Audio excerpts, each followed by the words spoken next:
Bienvenidos a Historia de Nuestros Santos, un espacio creado para acercarte cada día la vida del santo que la Iglesia celebra. Aquí encontrarás relatos inspiradores, llenos de fe y enseñanzas, narrados con detalle y cercanía para que puedas descubrir la grandeza de quienes entregaron su vida a Dios. Además, este camino lo compartimos con Donna y Lorenzo, para que puedas escucharlas y meditar en cualquier momento y lugar. Suscríbete a nuestro canal para no perderte el contenido diario. Activa la campanita de notificaciones y ayúdanos a crecer compartiendo nuestros videos con tus familiares y amigos. Porque conocer la vida de los santos es descubrir que la santidad también es posible para nosotros. En tiempos donde la verdad era discutida y la fe puesta a prueba, se alzó una voz firme y luminosa: San Hilario de Poitiers, obispo, teólogo y defensor incansable de la divinidad de Cristo. Convertido ya adulto, supo unir inteligencia profunda y corazón creyente. Fue exiliado por no ceder ante el error, y lejos de callarse, escribió, enseñó y sostuvo a la Iglesia con la fuerza de la palabra. Llamado el Atanasio de Occidente, San Hilario mostró que la fe no teme al pensamiento, y que la verdad, cuando nace de Dios, siempre encuentra camino, incluso en medio de la oscuridad. A ver, para empezar, situémonos. Imaginemos una escena. Estamos en el siglo IV. En la Galia romana, un lugar que hoy nos parece lejano. Exacto. Y ahí tenemos a un obispo, un intelectual de primerísimo nivel, que de repente es desterrado, a miles de kilómetros de su casa. Una decisión drástica, y todo por oponerse, digamos, a la línea teológica oficial del emperador. Para cualquiera eso sería el final de una carrera. Pero este hombre, Hilario de Poitiers, convierte ese exilio en el periodo más increíblemente productivo de su vida. Ahí es donde escribe la defensa más profunda de la fe cristiana que se había visto en Occidente hasta ese momento. Hoy vamos a meternos de lleno en la figura de Hilario de Poitiers, al que llamaban el Atanasio de Occidente. Y también el martillo de los arrianos, un apodo bastante contundente. Desde luego. Vamos a explorar cómo este hombre, que venía de una educación pagana, de la filosofía clásica, se convierte en una de las columnas de la ortodoxia. Es que su historia es también la historia de la gran crisis de su tiempo, el arrianismo. Una disputa que, obligó a la Iglesia a definir con una precisión casi de cirujano qué entendía por Dios y quién era Jesucristo. Es una historia fascinante sobre la importancia de las palabras, de los matices, cómo una sola idea puede cambiar el curso de la historia. Totalmente. Pues ese es nuestro objetivo, desentrañar la vida y el pensamiento de este padre de la Iglesia, ver cómo ese destierro en la actual Turquía fue paradójicamente una oportunidad de oro, una oportunidad para tender un puente entre la teología griega de Oriente y la latina de Occidente. Empecemos por el principio. ¿Quién era Hilario antes de ser Hilario de Poitiers, el gran teólogo? Nace en Poitiers, en una familia de la aristocracia romana. ¿Qué significaba eso en el siglo IV? Pues significaba nacer en la élite, en un mundo de cultura, de privilegios y sobre todo, un mundo pagano. Su formación fue la mejor de la época: retórica, literatura y fundamentalmente filosofía. Se sumergió en el neoplatonismo, que era, digamos, la corriente filosófica más potente de entonces. Exacto. Era el sistema que intentaba dar respuesta a las grandes preguntas: el propósito de la vida, el alma, ¿qué hay después de la muerte? El neoplatonismo le ofrecía un cosmos ordenado, una ética muy elevada, la idea de un uno supremo, pero por lo que él mismo escribe, eso no le bastaba. ¿Le faltaba algo? ¿Qué le podía faltar a una visión tan racional, tan ordenada? Le faltaba, yo diría, un Dios personal. Él mismo decía que la filosofía era como preparar el terreno, pero que no plantaba la verdad. El Dios de los filósofos era una abstracción, una causa primera fría, distante. Buscaba algo más cercano. Buscaba un Dios que ama, un Dios que perdona, que se implica en la historia. Esa inquietud sobre un destino eterno que no fuera solo disolverse en ese uno impersonal le llevó a coger las Escrituras. Y ahí, claro, el panorama cambia por completo. Radicalmente. Se topa con el prólogo del Evangelio de San Juan. En el principio existía el Verbo, y el Verbo estaba con Dios, y el Verbo era Dios. Y el Verbo se hizo carne. Esa frase, para un neoplatónico esa idea era un escándalo intelectual. El absoluto trascendente haciéndose carne, haciéndose materia. Pero para Hilario fue una revelación. El Dios lejano se había hecho cercano. Fue una conversión entonces, tanto intelectual como existencial, completamente. Y culminó con su bautismo ya de adulto, hacia el año 345. Y un dato importante, ya estaba casado y tenía una hija, Abra. Espera, un momento. Lo eligen obispo casi inmediatamente después de bautizarse. ¿Cómo es posible? Hoy sería impensable, no tenía ninguna carrera eclesiástica.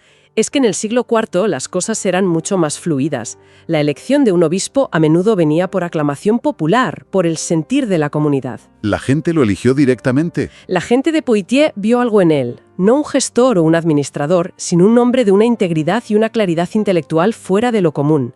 En una época de tantísima confusión, reconocieron en él a alguien capaz de defender la fe. Fue una elección basada en la virtud y la sabiduría, no en el currículum, digamos. Justo. Y seguramente esa misma integridad que vio la gente es la que lo puso en rumbo de colisión con el poder imperial. El ambiente no estaba para bromas. Claro, porque Hilario llega al episcopado en el peor momento posible. En plena efervescencia de la crisis arriana. Y el arrianismo no era una cosa de cuatro gatos, ¿eh? Estaba muy extendido. Tenía obispos, teólogos brillantes y, lo más importante, El apoyo del emperador, Constancio II. ahí está la clave. Para Constancio, la unidad religiosa era un asunto de Estado, de estabilidad política. Y una versión del cristianismo más simplificada, como la arriana, le parecía mucho más fácil de gestionar para unificar el imperio. Vamos a meternos ahí. Se habla mucho de arrianismo, pero a veces no se entiende bien la magnitud. Su lema era: hubo un tiempo en el que el Hijo no existía. De primeras, a alguien de hoy puede no sonarle tan terrible. Casi suena lógico, ¿no? Un padre existe antes que su hijo. Esa es la pregunta clave. Y tienes razón, la lógica arriana era muy atractiva, muy racional. ¿Cuál era su punto de partida? Partían de la unicidad absoluta de Dios Padre. Si Dios es único, no engendrado, inmutable, entonces cualquier otra cosa tiene que ser, por definición, inferior. Una criatura. Y el Hijo, por tanto, pues el Hijo, aunque fuera la criatura más perfecta y la primera de todas, no podía ser Dios en el mismo sentido que el Padre. Era un Dios de segunda, creado en el tiempo, y de ahí la frase, hubo un tiempo en que no existía. Es la consecuencia lógica. Vale. Y si el Hijo es una criatura, ¿qué implicaciones tiene eso? ¿Qué es lo que estaba en juego de verdad? Se jugaba todo, absolutamente todo. Si Jesucristo no es plenamente Dios, si es una especie de ser intermedio, entonces la salvación cristiana se viene abajo. ¿Por qué? Porque el principio que defendían Hilario, Atanasio y los nicenos era: solo Dios puede salvar. Si la humanidad necesitaba ser redimida, ser unida de nuevo a Dios, ninguna criatura, por muy elevada que fuera, podría hacerlo. Necesitabas a alguien que fuera de los dos bandos, por así decirlo. Exacto. El mediador tenía que ser plenamente humano para representarnos y plenamente divino para unirnos a Dios. El arrianismo, en el fondo, convertía el cristianismo en una filosofía moral con un héroe, pero le quitaba su poder para salvar. Entendido. Era una amenaza existencial para la fe. Y Hilario se encuentra en primera línea de esa batalla. En el Sínodo de Béziers, en el 356, se niega a afirmar la condena de Atanasio de Alejandría. El gran campeón de la fe de Nicea en Oriente. Y se niega. Se niega. Y fue un acto de una valentía tremenda. Estaba prácticamente solo entre los obispos de la Galia. Muchos cedieron a la presión del emperador. Para Constancio, esto ya no era teología, era política. Era un acto de insubordinación clarísimamente. La consecuencia fue inmediata. La condena al exilio. Lo arrancan de su diócesis y lo mandan a Frigia, en el corazón de la actual Turquía. Y aquí es donde la historia da ese giro tan irónico. El exilio, que pretendía silenciarlo, se convierte en su gran plataforma. Es una bendición disfrazada, como se suele decir. En Frigia, Hilario se encuentra de repente en el epicentro del debate. Lo primero que hace es aprender griego. No, Y eso le abre las puertas a toda la riqueza de la teología oriental. Empieza a leer a Orígenes, a los padres capadocios. Descubre una sofisticación y una profundidad que en Occidente apenas se conocían. Y es allí, en el destierro, donde escribe su obra maestra, los 12 libros de Trinitate, sobre la Trinidad. Pero no se queda solo estudiando, ¿eh? Critica abiertamente al emperador. Lo acusa de cesaropapismo. Criticar al emperador tan directamente. Eso era jugársela mucho. ¿No era casi una sentencia de muerte? Era jugar con fuego, desde luego. Pero él sentía que era su deber. Acusó a Constancio de ser un nuevo tipo de perseguidor. Decía que Nerón mataba el cuerpo, pero Constancio, al imponer una herejía, intentaba matar el alma. Vaya. No se mordía la lengua, no. Y esto nos lleva a una de las anécdotas más curiosas de su vida. Adelante. Hilario empezó a participar en los debates teológicos allí, en Oriente. Y era tan bueno, tan riguroso, su dominio de la lógica y de la escritura era tan aplastante, Que los arrianos no podían con él. no sabían cómo rebatirle. Se sintieron totalmente abrumados y, en un giro increíble, lo declararon sembrador de discordia y le pidieron al emperador que por favor lo mandara de vuelta a su casa. ¿Ríe? No me lo puedo creer. O sea, este hombre es demasiado bueno argumentando, quítanoslo de encima. Les resultaba más peligroso teniéndolo cerca que lejos. Fue demasiado bueno para el bien de sus rivales. De ahí surgió esa frase que se decía de él, ¿no? Hilario fue expulsado hacia Oriente por hablar muy bien de Jesucristo en Occidente, y fue expulsado hacia Occidente por hablar muy bien de Jesucristo en Oriente. Su claridad era incómoda para todos. Bueno, pues vamos a sumergirnos en esa claridad. ¿Cuáles eran sus argumentos clave en De Trinitate? ¿Cómo desmonta Hilario el edificio lógico de los arrianos? Su teología es muy rigurosa, pero siempre arranca de la fe vivida.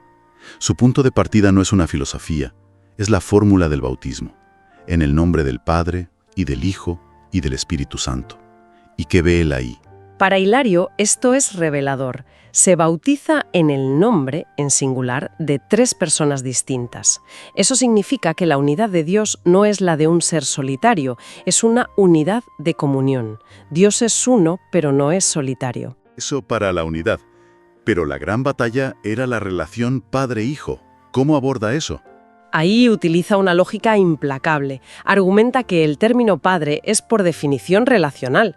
Un padre solo es padre si tiene un hijo. Claro, es obvio.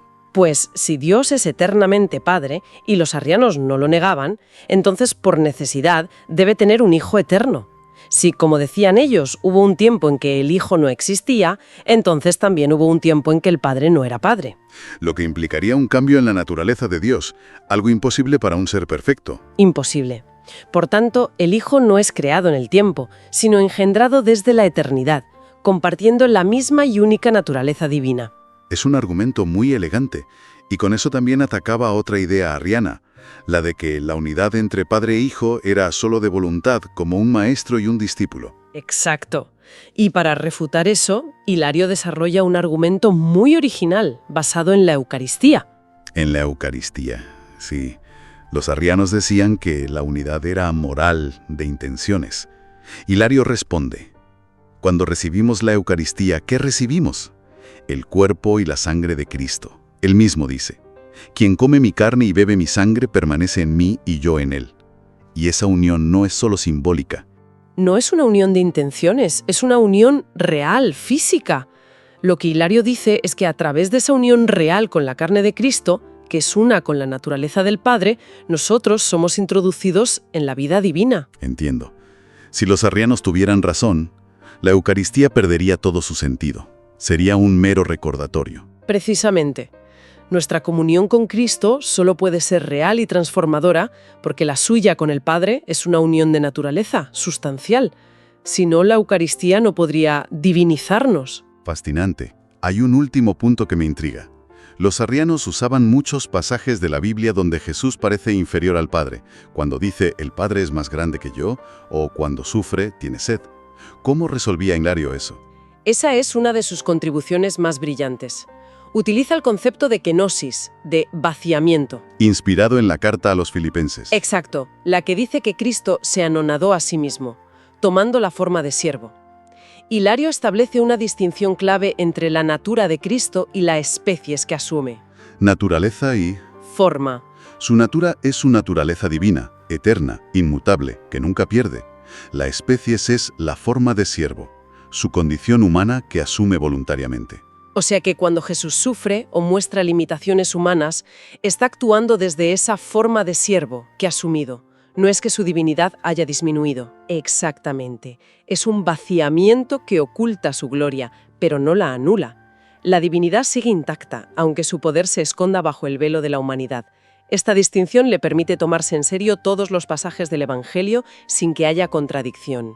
Es una solución teológica de una elegancia tremenda. Lo es. Tras la muerte del emperador Constancio en el 361, Hilario por fin puede volver a la Galia.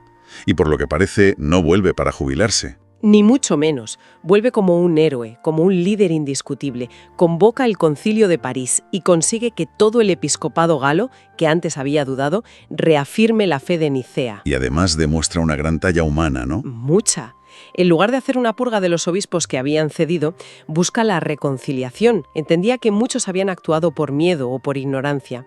Y también se convierte en el mentor de un joven que llegaría a ser muy famoso. Martín de Tours. El mismísimo Martín de Tours, a quien anima a fundar uno de los primeros monasterios de Occidente. Así que el legado de Hilario es inmenso. No solo afianza la doctrina trinitaria en Occidente, sino que es ese puente con Oriente.